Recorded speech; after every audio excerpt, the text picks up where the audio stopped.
All right, y'all. I think you're good to go. We got your rifle set up. You got your gear together.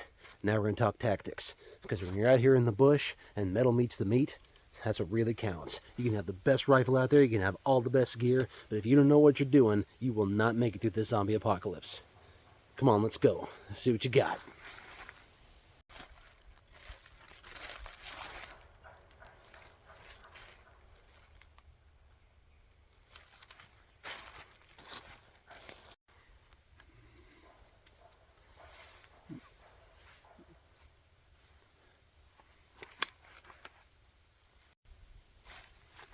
What's up, y'all? How you doing? All right, we got you armed up, we got you geared up. Now let's get you trained up. So, we're out here in the zombie apocalypse. We are living in the Walking Dead. From now on, it is all up to us and only us for our own survival and the survival of others. Now, we've talked about the rifle, we've talked about the kit, we've talked about the gear. Now, we're going to teach you a few pointers on how to survive the zombie apocalypse. Now, as you can see, you may have seen this in the previous video, I'm camoed up. Now, I've got a little something different on than last time because it's gotten a little colder here in the Ozarks. I think it's down to about 40 degrees-ish right now. And that means you want to bundle up. Hopefully, you've got some winter weather gear stacked away and you're able to put that on whenever you're out here in the woods. If not, definitely look over your backpack. We talked about this before. I have a spare set of clothes in here and it includes warm weather gear for this time of year, which includes this hoodie. Now, this time of year, the foliage is starting to turn a little bit. As you can see, we got some browns, still a lot of green left. Give this another month or two, most of this is going to be dead brown and most of this green stuff is going to be gone except for a couple of the evergreens. Now, this will not work for much longer.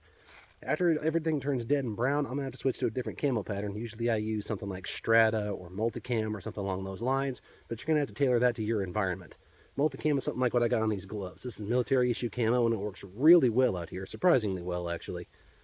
Now, I've mentioned before, I don't really like using military issue camo for most situations because it's military issued camo. If somebody sees you from a distance and they recognize that pattern, that automatically identifies you as military, as militia, as identifiable with one group or another, which is not always a good thing to have in a survival situation. In a zombie apocalypse world, that could mean that the first person that sees you is a savior, and now they automatically know, okay, that guy's military, I want to take him out, I want to avoid him. Or it could give the other impression where, hey, that guy's military, I need to go find him. And when they do find you, you know who they are, they don't know who you are, bad things can easily ensue. This applies in a zombie apocalypse or in an actual grid down survival situation. Now, I mentioned camo, and I did this for a very good reason. When you're out here in the woods, you want to hide. You do not want to stand out. If you're Rick Grimes walking around in that bright, shiny sheriff's shirt, you are doing it absolutely wrong because everybody and their brother can see you from a mile away, even in deep woods like this. Now, as you can see, I'm wearing my neutral colors. Again, as I said, the green won't blend in for much longer, but for right now it works. Now, looking at me right now, what is something that stands out on me? Any guesses? That's right, you in the back, the face. This is one problem that Europeans have faced on this continent since the very earliest days of settlement. White faces stand out when you're out in the woods or especially out in the desert. So, we've had to come up with ways to mask this. Now, you can use camo paint. That works really, really well unless you're somebody like me with my big red beard. Now, yes, if I had to, I could shave this off, even though I don't really want to right now. And also, in a zombie survival situation, I may not have a shaving kit. I may not have a mirror. I may not have anything that I can use to shave this off. Also, face paint doesn't last very long, and you really have to apply it very well, and you have to know what you're doing to be able to really effectively hide yourself. So a good alternative to that is a mask. Now, I wear glasses, so something like this doesn't always work. See how I do it like this? See, my glasses are already fogging up because my nose is covered and I can't breathe very well. So I usually have to curl this under my nose. Much better. So now I can breathe, but now my nose stands out. The nose is one of the most obvious features of the human face. Okay, you can probably hear me a lot better now. So usually a combination of camo face paint and or a net gaiter, or actually I prefer an airsoft mask because they have that mesh covering over the mouth. Lets me breathe. I can have my entire face covered and not fog up my glasses so I can still see and hide effectively. Now, of course, there's always different ways to do that. Another way that you can effectively hide yourself is maybe ditch the ball cap, put on a boonie cap. Now, what that does, this ball cap is really, really good for this environment and this time of year. It's camo, it blends in really well, but if I put a boonie cap on, this just breaks up my outline a lot better. The pattern is a little bright for this time of year, but you can hide it effectively, especially if you stick like foliage and branches and leaves and stuff in here. Now, if I were to do that, I would blend in extremely well, especially if I went down on my belly, got prone out here in these leaves and this low brush. So, the combination of a boonie cap or a good camouflage cap with your face mask. And right now, I am very effectively hidden. I can go back in these woods, I can stake something out, I can stake out this trail, I can hunt some deer, I can hunt some zombies, whatever I need to do, and be very well hidden. This is one of the most important arts that you can master whenever you're out in the woods, fending for your life, fighting off zombies, fighting off raiders, fighting off Russians falling from the sky, whatever the situation may be. Alright, so one of the biggest dangers and one of the most often overlooked dangers in a zombie apocalypse or a survival situation is trails. Now, in The Walking Dead, we see them do this all the time. They'll be walking through the woods, cutting through the country like you're supposed to do, but they always end up either on a trail or even worse yet, a road. Now, the reason these things are dangerous is because, as an old Vietnam veteran once told me, trails and roads are for assholes who like to get ambushed. If you are walking down a trail like this one, and I don't know if you can see it very well, this is actually an old truck trail that we used to just, go around the property, tend to the animals and such. If you're walking down one of these, this is a known avenue of travel. The problem with that is, if there's somebody staked out in these woods and they know that this trail is here, they've got this sucker staked out, they've got it ranged, and from where we are, see if I can let you guys see this, from up here, that's the top of the hill right behind me. If you turn around and look at the view that I'm looking at, you can see all the way to the bottom of this hill. It is a clear-cut, clear avenue through the forest. You can have a sweet field of fire. I mean, you can take a shot like nobody's business. If you are walking down this trail and somebody has this sucker staked out, they have a shot on you before you even know they're around. Same thing goes for roads. In fact, roads are a lot worse. Around here in the middle of Missouri, we have, I don't know how you'd say it, we have kind of backcountry highways. We don't have the sweet 4 lanes like you see in most of the country where it's wide open on both sides. You got miles and miles of open terrain on either side. It's really hard to hide in those. Around here, especially if you're taking the state roads like Highway 63 or I-70 or something like that, most of these roads are sandwiched in between 2 tree lines, and a lot of them have high banks or even cliffs on one side or even both sides. If you're walking down one of those in a survival situation, or worse yet, a zombie apocalypse situation where not only people but zombies are something to worry about, that's a very bad day. If you are stuck in, say, one of the car jams that we saw in the, I think it's season 2 of The Walking Dead, if you're in one of those looking for supplies, if you're cornered in one of those by a herd of walkers or a bunch of saviors or somebody who's taking shots at you, this is a very, very, very bad situation, especially if it's something like Highway 63 where there's bluffs on both sides and there's a good rifleman up on top of those bluffs. You can't get to him, but he can definitely get to you. So you always want to be aware of trails, roads, anything to put you out in the open on a known field of travel. Now, another important factor in staying hidden out here in the woods, in fact, some would say more important than being effectively camouflaged, is noise discipline. Now, you can just take a look around me and see that, as I said in a previous video, we have a blanket of dry leaves here in the Ozarks this time of year. All the leaves are falling. The trees are that beautiful shade of autumn brown, the golds, the reds. It's just lovely to behold. But it also signals that this is the time of year when you have to be extra careful whenever you're walking through these woods, because you will make noise. Now, something to remember about this. You will make noise. I mean, we've had a little bit of rain the last couple of days, so I'm not going to be as noisy as I usually am, and also I'm a little stuffy if I sound a little weird. But walking through these woods, you will make noise. There's just no way to get around it. I mean, I have seen even the most accomplished trackers, the most accomplished hunters, come out here and try to be silent, and they just can't do it because just so many things. There's twigs under here, there's the leaves, all kinds of things that can and will make noise. But you can mitigate this, because even though you are making noise, most of those noises aren't able to be heard beyond, say, a few yards or maybe even 100 yards or so. Unless you are just bum rushing through this brush like a bull in a china shop, you can be relatively quiet. One of the most important things to remember when doing that, ironically, is how to walk. Now, a lot of people overlook this. A lot of people think it's no big deal. When you are walking through stuff like this, guys, walking is extremely important. That is the most common way that you exert yourself. That is the most commonly used range of motion. I mean, yeah, you can do all these fancy maneuvers, you can do the tactical movement and all that, but this is the simplest and most dangerous movement you can do out in conditions like this. Now, what you want to do when walking through the woods is you want to roll your foot. Don't just stomp down. Like I'll stomp around right now on these leaves. You can kind of hear me, right? Now, if these leaves are dry, I would be echoing through these woods like nobody's business. What you want to do is go heel to toe, and you want to roll your foot, not like you normally walk. Normal people walk like this.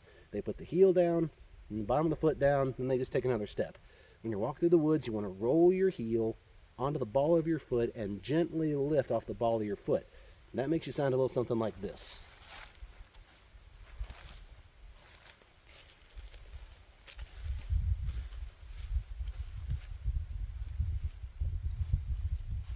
Now, do you see the difference there? I am rolling my foot, making very minimal noise. Also, walking like this lets me feel a twig or a branch under my foot before I put my full weight down. Also, a rock. If I'm walking down one of these trails and I feel a rock under my foot, I can stop myself before I put my full weight on that and I snap that twig or roll that rock, which not only could make noise but could also injure myself. I have rolled my ankle so many times out in these woods because I took a wrong step, stepped on a rock, thing rolled out from under my foot, and it cracked or broke my ankle. Now, on that note, another good thing to remember is logs. Don't ever step on top of logs. And there's a couple of reasons for this. One, some of these trees are pretty young. Not all the logs out here are the big, fully grown trees. Now, if you step on a young log, especially a young sapling that's gone down or been cut down, that could snap. And when that thing snaps, it makes a shot like a pistol, or a sound like a pistol shot out here in these woods, and it will echo for miles. Two, when you step on a log like that, especially if it's dead and it's been rotted for a while, that thing can break or it can just fold under your foot, and that's an easy way to break your ankle, break your foot, or even break your leg if you're not careful. Also, even if you don't break something, you will slip off of that log if the bark comes out from under your foot, or if it's wet, or if it's rotted, something along those lines.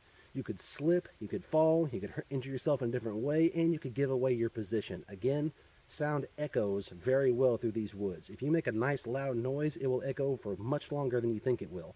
And also, another thing that a lot of people don't know or don't think about, tracking. If you step on a dead log that has its bark falling off or rotting off, you will leave an imprint or a scrape on that log that is like a neon sign to a tracker. If I'm walking through these woods and I see a scuff or a boot print on top of a log, I know for 100% fact a person went that way, because animals do not step on logs. They do not leave signs like that. Just a couple things to remember that could very easily keep you alive in a zombie apocalypse or a survival situation. Alright guys, now we talked about this in the gear video. One of the most important things you can have in any survival situation, be it zombies, active survival situation, you're lost in the woods, grid down, Russians falling from the sky, whatever it may be, one of the most important things you can have, the basic building blocks of life, is water. Now this is a two-edged sword, because yes, you need water. You can't go you die after 3 days without water, and after a day and a half without water, you are pretty much useless. Unless you are in absolute prime shape, you are Olympic level athlete, and even then you're probably going to be useless most of the time. After about a day or so without water, your body begins to shut down, it begins to cannibalize itself. You need water, and you need a lot of it on a daily basis. Rule of thumb for survival is 1 gallon per day per person. And if you're exerting yourself, if you're out searching for food, or you're evading zombies, or you're trying to find saviors, what have you, you're going to need a lot more, because you're exerting yourself, you're burning more fluids, you're burning more calories. Now, the bad thing about water, we talked to you in the other video about having a life straw. A life straw you can stick into this pond or in the creek down yonder, and you can have an infinite supply of water. Now, the bad thing about finding water like this, say this cow pond or a creek or especially a river, those are the worst. What else needs water? Anybody? That's right. Everything needs water. People, animals, even some machines. You need water to function no matter what you are, be you natural or not. So that means that everything else in these woods is looking for this water. So you do not want to linger whenever you find a water source as good as this one. I mean, looking around at the ground, obviously I can see signs of my cows, but obviously I'm seeing signs from deer, there's some raccoon, there's some turkey back yonder. I spooked a raccoon come down here to film this. Everything in these woods is going to come to these sources of water, and they are going to linger here. Which means, 1, it's a good place to get your own water. 2, it's a great place to stake out if you're hunting or foraging. I've shot many a deer when they're coming to water at a creek or a pond like this. But also, who else is going to be looking for water? The bad guys. So if you're out in savior country, or you're in an unfamiliar part of the country and you've got raiders and scavengers, cannibals, whatever, who are also out here avoiding zombies but also looking for people like you to take things from, they are going to look for these water sources. And many times over the centuries, you can go back to the pioneer days, you can go back to any war that's ever been fought, one of the most dangerous places you can sit is at a water source, because you could be here you know, drinking some water through your life straw, filling up your water bottle to boil later. Maybe you're sitting here with a campfire going, you're boiling some water, and a bunch of bad guys come over this rise over here because they're looking for the water. They know it's here, and all of a sudden you've got a very bad situation. Maybe there's just one or two of you, there's 5 or 6 of them. Now you're about to have a little gunfight over this water source, and as you can see, everything out here is in the open.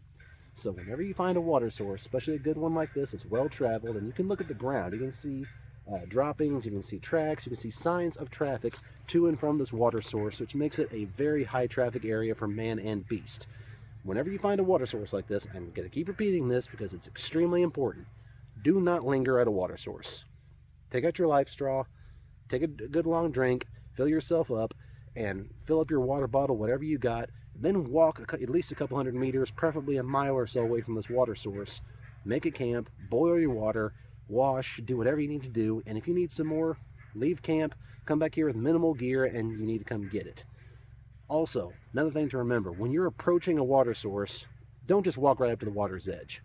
If you're coming out of the woods back yonder, you don't just walk, you know, all brazen, weapon up, skyline for everybody to see. You don't just walk right up to the water, and definitely don't drop down to your belly first thing and just start drinking straight out of it. For one thing, that's very bad. Standing water like this can make you sick.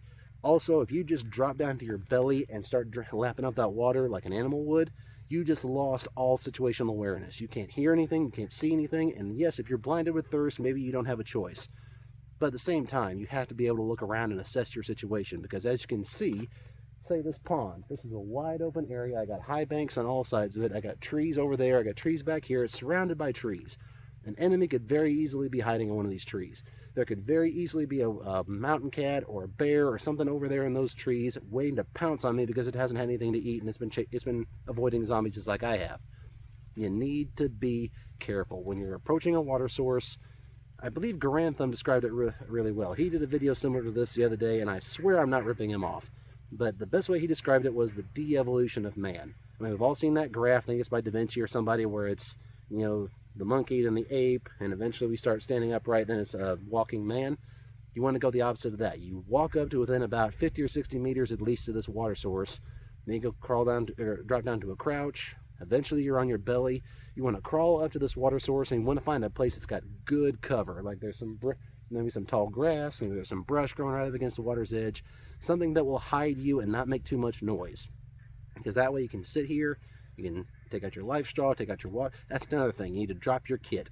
You need to leave your kit somewhere where you can find it, like say this backpack, maybe even this chest rig, because the more bulky you are, the more noisy you are. And if you're too noisy or you're too noticeable, bad guy or a predator will take you out before you even know they're there. Water sources, while they are the most important thing you can look for, they're also the most dangerous thing you can find, other than a trail or a road.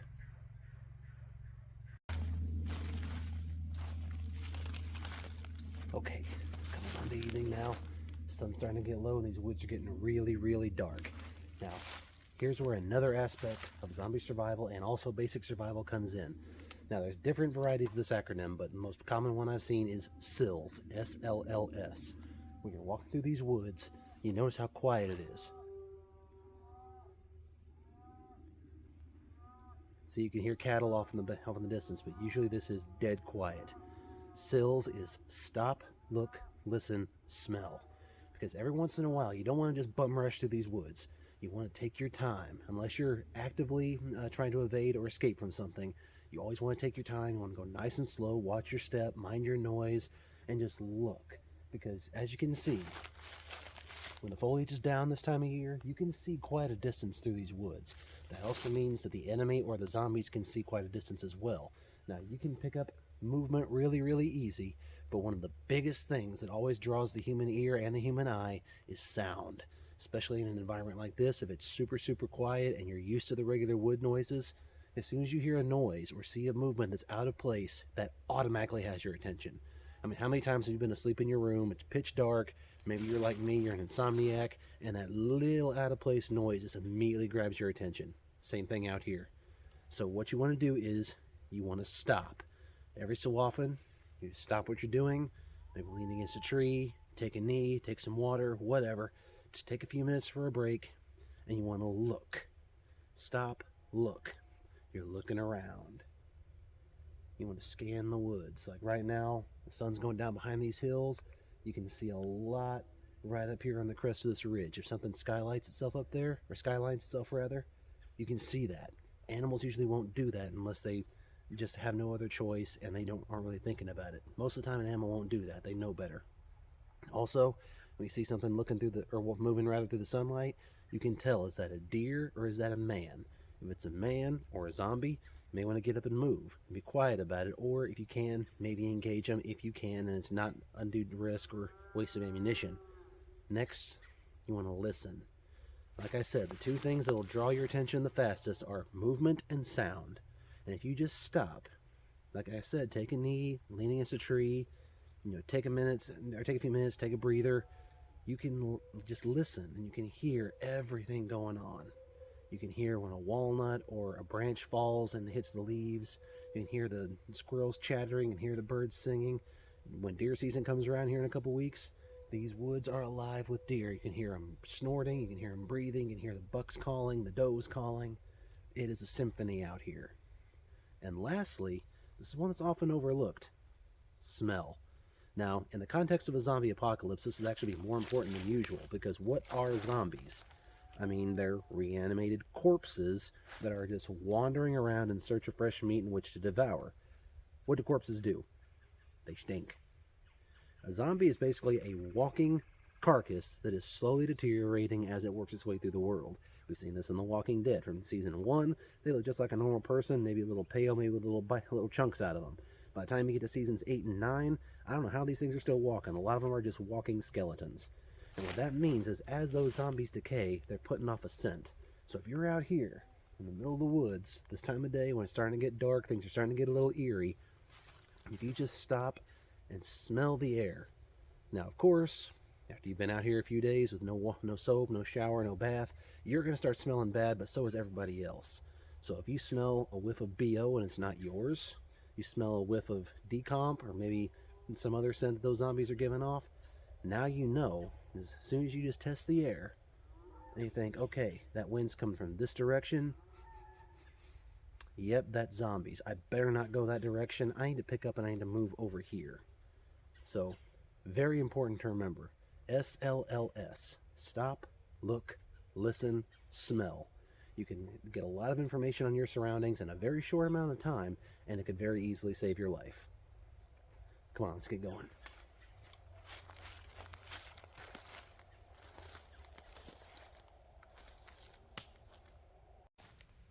So another thing to think about, I don't know how well this translates to the camera, but right now we've got a nice little draw. Now, for those of you who don't know, a draw is an area where water will usually flow whenever it comes into a rainy season. We've had some rain recently, but not nearly as much as we'll have in the spring. So, just looking at this draw, the water is going to flow from this direction down between these two hills, and it's going to go right down here into the bottom towards the river. Now, whenever it's not rainy season, these areas are dry. This is actually one of the best places for you to travel. Yes, it's a little rough. Both sides are coming in really steep, and sometimes it's pretty hard to walk. But whenever you find a good one like this, it's nice and shallow, but it's deep enough that it will actually hide your presence anytime you want it to. If you could see it right now, if I'm at the bottom of this draw, I'm a good probably 2 or 3 feet below the level of the ridgeline right here and below the level of the ridge behind me. So anybody who is looking this direction is not going to see me. As long as I'm quiet, as long as I keep my signature low, I can travel all the way down this draw, clear into this little open area, maybe even as far as the river without being seen. Now, we talked just a second ago about sills. Stop, look, listen, smell. Now, if someone is looking or listening for me, unless they're really, really close and they can hear these little noises that I'm making that I can't help but make, they won't hear me. If they're looking for me from this direction, they can't see me. Now, if they're looking from back here, actually, yeah, the ridge behind me is going to hide me, but if I go farther up this direction, somebody looking down from this hill could possibly see me, but if it's during the spring or the summer and the foliage is up, I'm in good camo, you will not be seen if you don't want to be. Now, as far as the other two, well, that's up to you. Like I said, after a few weeks in zombie apocalypse, you're going to start stinking. If you just stop, look, and assess your situation, somebody else is going to be doing the same thing. Maybe they'll pick up on those little noises, or maybe they'll get a whiff of your BO. But if you know how to travel and use the land to your advantage, you can easily survive. Let's keep moving.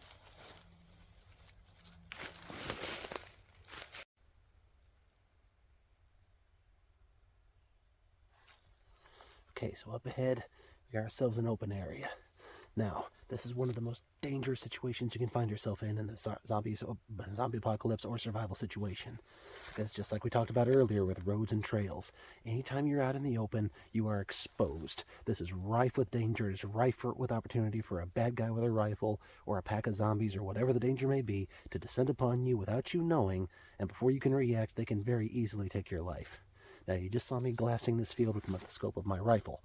Now, this is where a scope, a magnifier, or better yet, a good pair of binoculars really comes in handy. Now, outside of a survival or a combat situation, using the scope on your rifle like I was just doing, it's not really that advisable because there's a safety concern. If this was deer season and I was on public land, there were other hunters out here. Thankfully, I'm on my own private property and I know what's down there. I know I'm not flagging anybody.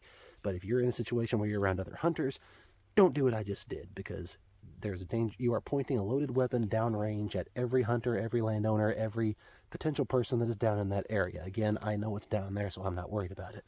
Now, if this were a real zombie apocalypse or survival situation, all bets are off, especially in that situation, because if you're glassing that field with the scope of your rifle and you spot a potential threat, let's say there's a zombie down there and you've got a suppressed weapon, you have a chance to take that zombie out from many, many hundreds of yards away if you are able to, and if you can safely do so without alerting other zombies or wasting your ammunition. Let's say there's a deer down there, and you've gone a couple days without food. You are really, really hungry. Maybe the people back at your camp are hungry. If you can take that shot and drop that deer for dinner, you go right ahead and do it, because in a survival situation, all bets are off. You're taking every opportunity you can get. Now, if you come up to a situation like this, notice how I am not at the edge of the field. Now, I would prefer if there was some more foliage up here right now, but in this particular area, there's not a whole lot to work with. Now, if this were spring or summer, the weeds would be this high, I wouldn't be able to see my feet in this particular spot. And the reason that I'm bringing that up is because I am not at the edge of the field. I'm not sitting in the open. If someone's looking this direction from, let's say, over there on that hill over yonder, if I'm sitting stock still and I'm well camouflaged, very likely they won't see me. Especially if my face is covered, I have good camo, and I'm letting the camo do its job. The biggest part of camouflage is not the pattern, it's not the coloring, it is sitting still. That is one of the most important things. Fred Bear once said, if you don't know who he is, very accomplished hunter, master bow hunter from back in the day. He said the best form of camouflage is sitting still. I mean, think about it. Our great-granddaddies went out in these woods in red flannel and blue jeans and killed deer. How did they do it? They were just that damn good.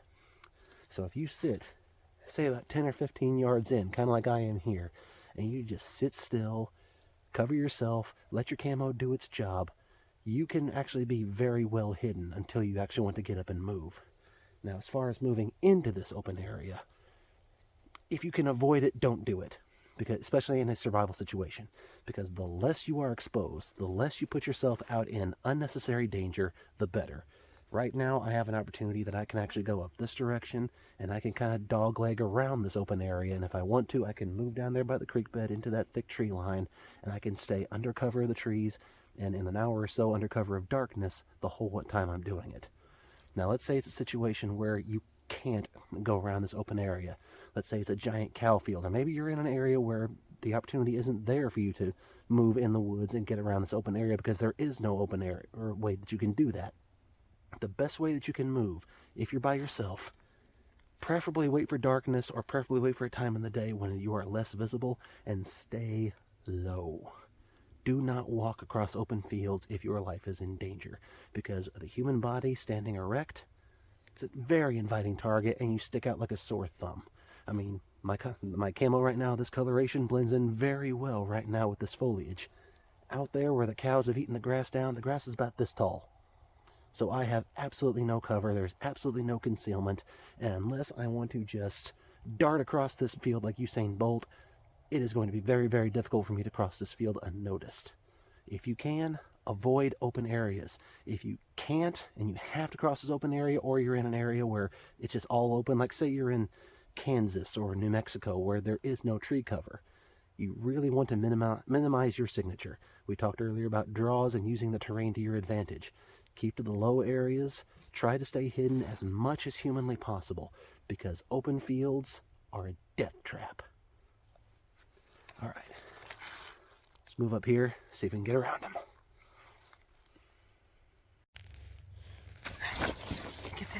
down. Okay. Now we're in a really bad situation. There's a mob of zombies just over this little ridge. In fact, here, get down, scoot down. Okay. Now what we're gonna do here, we're using this little bit of cover to our advantage. Right now those zombies are right over there. They're maybe 50 yards out. So what we're gonna do, as you can see, I'm down on my back where I can lay prone with my rifle trained on them. Now, there's a lot of zombies out there. Yes, I'm carrying a lot of ammunition, but as soon as I start shooting, since I do not have a suppressed weapon, as soon as I start shooting, every Z in the next at least 5 square miles is going to know exactly where we are, especially if I do multiple shots, because sound reverberates. After 2 or 3 shots, you can zero in almost perfectly to a shooter's exact location. So here's what we're going to do. We talked earlier. Use the terrain to your advantage. Stay in the low areas. Let your camo do its job. So that's exactly what we're doing here. Now in The Walking Dead, oftentimes, especially in the early seasons, you'll see Rick and the gang go out and just engage mobs of zombies whenever they want to. That is a very bad idea. Not only are you wasting ammunition, you're not really putting a huge dent in the zombie population of your given area, and you are just exposing yourself to huge amounts of undue risk. Not only you, but the people who are with you, the people you care about, the people that you are fighting to protect. Now, if I wasn't making this video, and there actually were zombies over there, I'd be very, very quiet. In fact, I would be sitting stock still with my rifle on those Z's, or those enemy combatants, or those raiders, or whatever the case would be, and preferably not out here in the open. I was just talking about, you don't want to be in the open, but this is the best spot I could find to film. And actually, I would like to be under these cedars, or just behind camera, you can't really see them, because you want to be stock still, well hidden, and able to engage the enemy. If I wanted to, right here, I actually have a very good firing position. Right now, if an enemy was looking at me from where those zombies are, they would see about this much of me. And if I'm holding still, and the time of day that we got, I would actually be almost perfectly hidden. And I would be able to engage those guys, and if I wanted to take cover, say they were hostile humans returning fire, all I'd have to do is duck down and work my way down this little ridge. Now, even though I have superior firepower, and I have a good supply of ammunition, maybe I've got a couple other shooters with me, maybe we're out on a supply run, and there could be as many as 5 or 6 of us in this little group. But we do not want to draw attention to ourselves. We do not want to expend ammunition. We definitely don't want to risk injury or death in a gunfight. So, what we want to do right now is exactly what you would do in a real survival or a zombie apocalypse situation. We are going to just lay here, be extremely quiet, and let those zombies, let those Russians, let those enemy combatants just walk on by. And as soon as we get the chance, and let's say 30 minutes to an hour from now, we're just going to lay here, be as quiet and as inconspicuous as we can possibly be. And we're just going to wait. As soon as that enemy, or those zombies, whatever the case may be, as soon as they are far, far away from here, only then do we pick up and we leave. And we are going to be extra vigilant, and we do not go hunting. You do not track these guys down and try to ambush them, because more often than not, they will probably realize that they're being tracked. They will realize that they are being hunted, and they may turn the tables on you. As much as you're trying to ambush them, you could easily end up being the ambushees instead of the ambushers. Okay, let's get low. Stay quiet. We'll move in just a few minutes.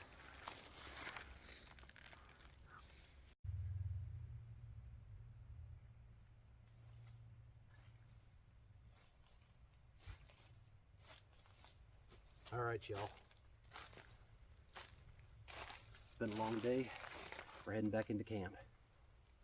Now, today I gave you a lot of pointers for how to survive the zombie apocalypse. I gave you some tips, some tactics, and some strategies that you could use to very easily survive in a wilderness such as this.